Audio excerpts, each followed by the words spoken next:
Okay, there is something I have to get off my chest. Luke couldn't have possibly blown up the Death Star. Whew. Alright, I've said it. Today, on Beard vs. Beard. Hey everybody, I am Taylor with Beard vs. Beard, here to let you know it's okay to be a man and a geek at the same time. But next, Star Wars. Star Wars, Star Wars, Star Wars, Star Wars. That is right, I love Star Wars, and going back through and watching Star Wars A New Hope, I realized that there is no way that Luke Skywalker could have blown up the Death Star, even with his Force powers. In order to understand this, first we need to know more about the Death Star and about Luke Skywalker. Let's start with the Death Star. Now, the Death Star was in the process of research and development and had been planned on for years before it was actually constructed. Plans of it were seen in Star Wars Episode 2, and a prototype for Prototype X was seen at the end of Episode 3. But as far as the Death Star goes, you need to remember one key thing here, is that it was a really new piece of technology. Even with Prototype X, even with all of the theoretical powers of it, they went through snag after snag before they actually made Death Star 1. And Death Star 1 was extremely powerful, and it only had that one weakness, and that was... It is only 2 meters wide. It's a small thermal exhaust port right below the main port. That's right, it's a thermal exhaust port about 2 meters wide on a giant moon-sized space station. Now, the actual diameter of the Death Star was about 87 miles across, or 140 kilometers, which means that the radius halfway through it would be about 70 kilometers. So, that means the exhaust port itself and the tube lasted 70 kilometers in a straight line from the core to the outside of the ship. Now, you should not blame the designer of the Death Star for its destruction. A lot of people want to do that. But the fact is that this was architecture brilliance to find a way to have the exhaust system be as confined as it was. And you need to remember there was a primary exhaust port above this secondary one. Now, you have a space station that is 1/25th the size of our own moon. That pumps out a lot of heat. Not only do you have weapon systems, you also have life support, electricity, probably Wi-Fi, everything going through there, and that all generates heat. So the fact that this one port was so small and that it was the only weakness in the Death Star is a marvel. Also, let's not forget the thing was ray shielded, okay? So it's not like it didn't have any protection. You had to go through the whole Meridian Trench, and there was weapons firing at you, and there's all sorts of different things. So don't tell me it wasn't protected, okay?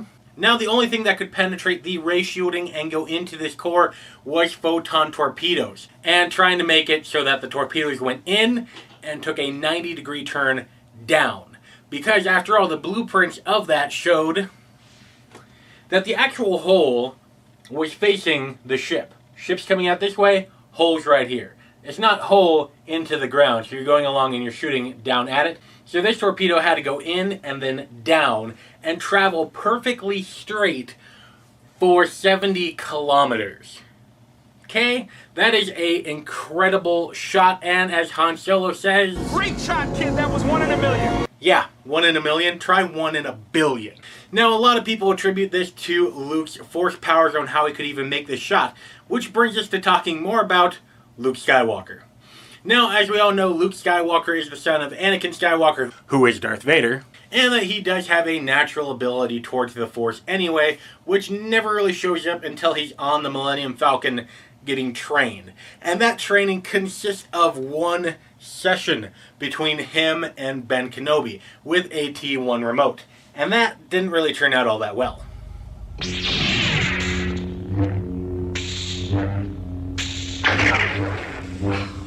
In fact, he only got it right once.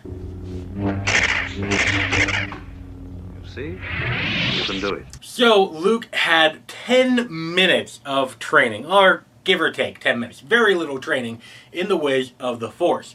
And as we know, it takes a long time to actually move an object. Now, and Luke couldn't even do that until movie 5, where he was training with Yoda at Dagobah 24/7. And he was going through this whole Eye of the Tiger phase.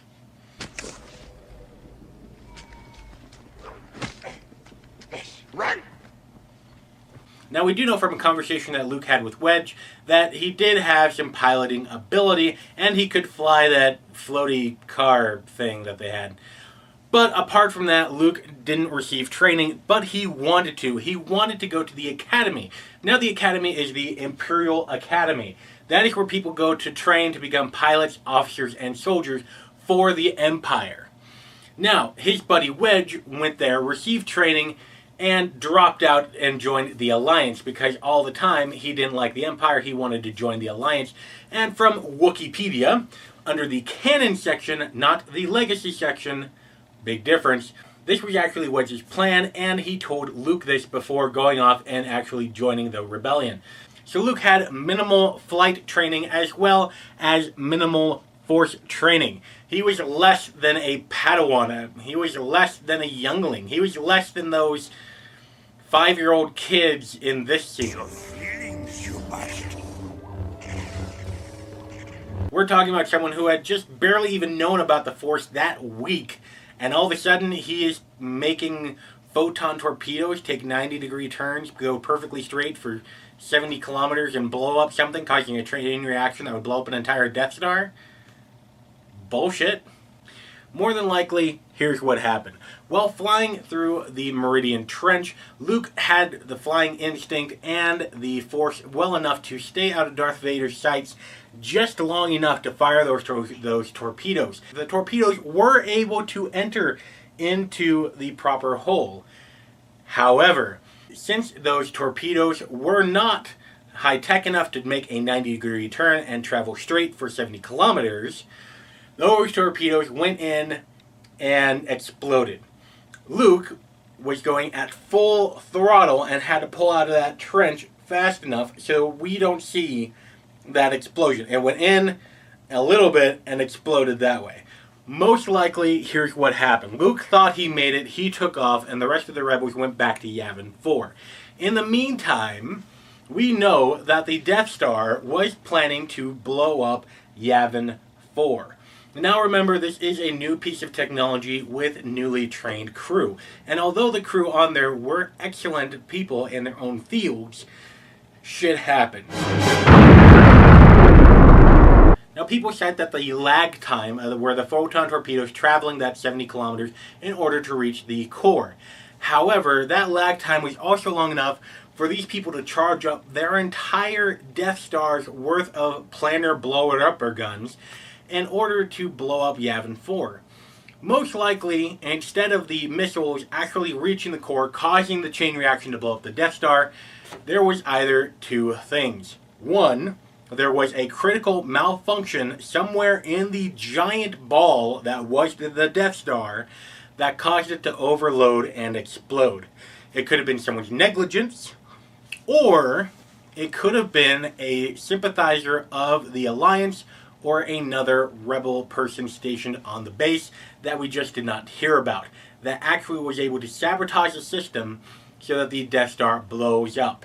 Now, some people say that the Emperor wanted the Death Star to fail and wanted to make a bigger one, and hence why it only took a couple of years for the next Death Star to become so big and bad and operational.